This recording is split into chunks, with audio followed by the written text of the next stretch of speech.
Ang mga biniling Black Hawk combat utility helicopters para sa Philippine Air Force malapit nang dumating sa ating bansa. Ito na nga po mga idol, ang ikalawang beses na pagbili ng Pilipinas ng mga Black Hawk helicopters. Yan ang pag-uusapan natin, pero bago yan, kung bago ka lang sa aking channel, huwag mong kalimutang mag-like, subscribe at i-hit mo na rin ang notification bell button para lagi kang updated sa mga bagong videos natin. Ang additional na Black Hawks PZL Milik para sa Philippine Air Force ay nakatakda na nga pong dumating sa Pilipinas ngayong June 2024. Ang procurement nga po mga idol ay nilalaman ng 32 units na mga S-70I Black Hawk combat utility helicopters na ginawa bilang parte ng additional utility helicopters S-70I Black Hawk acquisition project para sa Philippine Air Force. Ito nga po mga idol ay parte ng second list ng Horizon 2 Phase Projects ng Revised Armed Forces of the Philippines Modernization Program.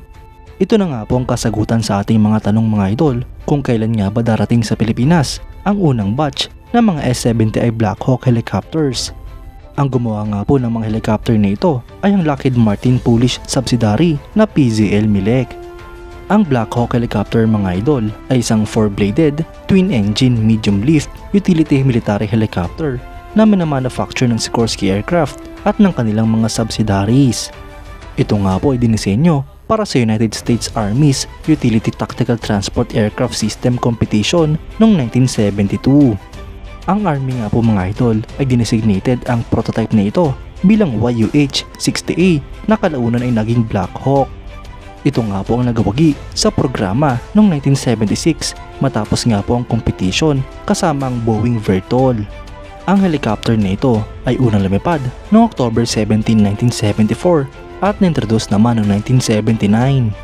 Sinimulan nga po itong i-produce noong 1974 hanggang sa kasalukuyan at ngayon nga pong 2024 ay meron ng mahigit sa 5,000 units ang mga nagawang ganito.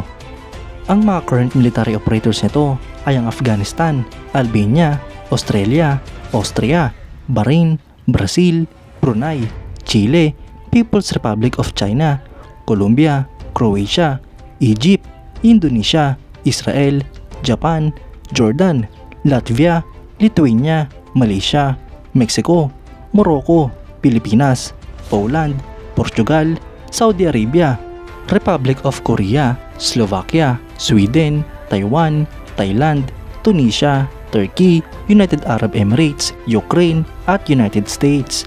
Habang former operators naman ito ang British Hong Kong at Islamic Republic of Afghanistan. Ang general characteristics ng helicopter na ito nga po ay pinapalipad ng 2 piloto at 2 crew. Ito nga po ay may capacity hanggang sa 1,450 kilograms na cargo. Ang helicopter na ito mga idol ay may habang 19.76 meters, fuselage length na 15.27 meters, width na 2.36 meters at height na 5.13 meters. Ito nga po ay may empty weight na 5,675 kilograms, maximum takeoff weight na 9,979 kilograms at power plant na 2 General Electric T700GE 701 CRD turboshaft engines. Sa performance naman mga idol ay meron nga po itong maximum speed na 294 km per hour, cruise speed na 282 km per hour, combat range na 320 nautical miles, ferry range na 1,199 nautical miles, at service ceiling na 5,800 meters. Para naman sa armament ay pwede nga po itong lagyan ng 2 7.62mm M240 machine guns o 2 7.62mm M134 miniguns o 2 12.7mm na GAU-19 Gatling guns. Meron nga din po itong total na 4 na hardpoints na pwedeng lagyan ng mga rockets, missiles at bomba. Ilang halimbawa na nga po dyan ang Hydra 70mm rockets, AGM-114 Hellfire at AIM-92 Stinger na mga missiles.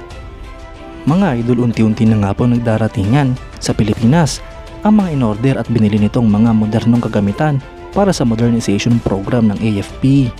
Ngayong taon pa nga lamang po mga idol ay hindi na mabilang kung ilang mga assets ang darating sa ating bansa.